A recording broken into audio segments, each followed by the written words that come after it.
Let's talk about, I heard you talk about the Vera Deli thing. The Viridelli thing. Yes. Let's talk about that for a minute. Coming up on an anniversary, a 2 year. Yeah, 2 years. It's 2019. 2 years, yeah. Yeah, it was September of 2019. Yes. So you know, I feel like we might have talked about this on the podcast before. If not, I've talked about it with tons of clients before. Yeah. So when Vera and Deli first met with each other, we'd known each other at that point for just under a year, probably something like that. I was in Vegas. She watched Deli and Vera, right? Just Vera, yeah. Well, Deli yeah, was I my mean, you dog. had Deli, Yeah. obviously, but you had the two dogs for a week, something like that, and they got in a freaking blowout fight with each other, man. Like knockout, drag out, emergency vet, fucking getting stitches and staples everywhere, blood all over the fucking place, Literally nasty everywhere. fucking On this fight rug. with each other. Yeah, actually, this rug, the reason why it's up here is because there's blood all over it. Those spots over there, they're like kind of like faded. Yeah, 'cause they were bleached. Those are all Yeah. blood. So you know, a lot of people think, you know, just because we're dog trainers or whatever it may be, you know, everything is perfect and sunshine and rainbows and stuff like that. And this is why I tell people I'm so freaking anal about stuff, right? Being in this position, and you've even seen enough of it just through stuff that happens at work, stuff that happens at home, this, that, right? Like we have seen the absolute worst of the worst of like what stuff can become. Right? Whether it's from dog aggression, human aggression, this, that, right? Any of those types of things, we've seen like really gnarly stuff happen where things can get extremely dangerous, right? When that fight broke out, you got bit really bad on the thumb or hand or something like that, wasn't it? I got bit in the hand On somewhere. the palm, right? It Like wasn't too bad. it wasn't horrible, but like it was a pretty deep, gnarly puncture wound. yeah. You know what I mean? So this Roberta is was why, scarred for forever. yeah, one of her friends was over when it happened and stuff like that. She lived there. And it wasn't even, oh yeah, that's right. She was living there at the time.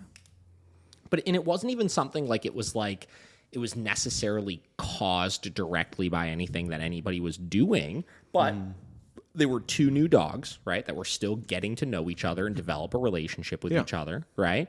And when I'm introducing any two dogs together for quite a long time, you have to always look at things under the light of something might go south at some point, right? Because when you're dealing with especially two females or two males or whatever it may be, right? Competition is happening at all times. Like these two dogs, like when we first met each other, they would play so freaking hard with each other all the time. Like, right? Like all the time. They're jumping on each other, rolling around, doing this kind of stuff, right? And I tell everybody, like, play, right? It's not what you think it is, right? It's not this, like, cute and cuddly and, like, we're just having a good time and we're on the playground and let's go swing on the swings together kind of thing, right? Play is competition. Yeah, it's hierarchy. Right? It's hierarchy. It's establishing who's more dominant than the other, right? And when that's happening with any dog, it can go south very quickly. And if you're not ready to address it the second it does, when it goes south really quickly, and when you then react and try to jump in and create more energy and stuff like that, turns into a huge fight. Yep. Right? That's exactly what happened. We were just like hanging out. I was getting ready to bring them up to the shop to get groomed, and they were just playing until they weren't playing. I was like, oh, they're eating each other's faces. And I was just like, cool, I'm just going to have to call like my new boyfriend and be like, hey, your dog killed my dog, or my dog killed your dog. Like, sorry. And these are two very social dogs, right? Like these are two dogs that independently are totally fine with other dogs, right? They socialize and interact as well, right? And since then have been like, I mean, David reintroduced them. 100% I was fine. like, There has not been a there's single not been a issue single. amongst them ever since, and we're talking again like 2 years later now at this point, right? And the other interesting thing about it is they figured it out at this point, right? Whether it's they figured out that one of them is more dominant than the other, or they figured out that just like we're in charge of the situation, because after that happened, we were very, very on top of like, we're not fucking around. We're not fucking around. You guys got to keep your shit together. And they don't even really play with each other anymore. They exist. They cuddle on the couch. They're buddies, right? Everything's fine. There's no grudges or anything like that. But it's something that they had to work through with each other, right? it was just a terrible time for them to work through it. Yeah, seriously. But this is kind of reality of owning dogs. And especially when you start getting into multi-dog households and stuff, is stuff like that can happen, right? Yeah. The amount of phone calls I get from people that it's like, oh my God, like I've had these dogs for 3 years and they got in this big fight with each other or this or that. Like it's more often than you think, right? Yeah. And you have to factor those things in as you're adding more dogs into your household, right? Because every time you add another one in, you add in a different dynamic and a different variable, something that can go sideways. And you have to remember they're animals. right? They're not your little fucking stuffed animals, right? They're animals, and stuff can happen at any time like that. You got to be aware of it, you know? Yeah. But I think the reason why we're talking about this and stuff is because I don't need to be super on you over this kind of stuff because you're already aware of it, right? Like you're already I've aware of experienced it. all of this kind of stuff and all of the good and the bad and the Yeah. in-between and this and that. So you're intelligent about the way that you interact with them, and you're very wise about the decisions you make, and even things as far as like how you have them out with different people or the things you do with them, or making sure that you're following the rules with the e-collars and making sure that you're staying disciplined with things, right? And, you know, with as annoying as Vinny is, making sure you're really on top of him over stuff.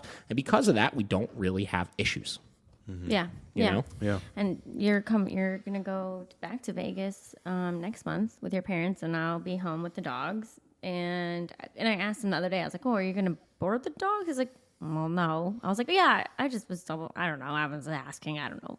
Just I'm like having flashbacks from the last time he was in Vegas." But I mean, I'm home with the dogs. I feel like As I say, at this for point, the you're most- home with the dogs probably more than I am.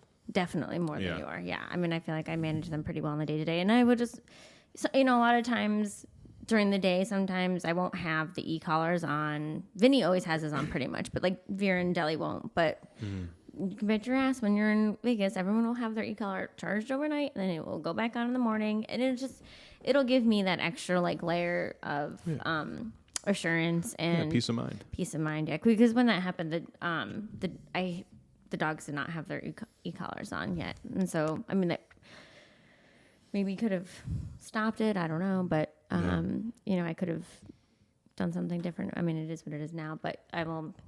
That's just a thing that I will make sure happens when you're away, because I can't call you back. Yeah.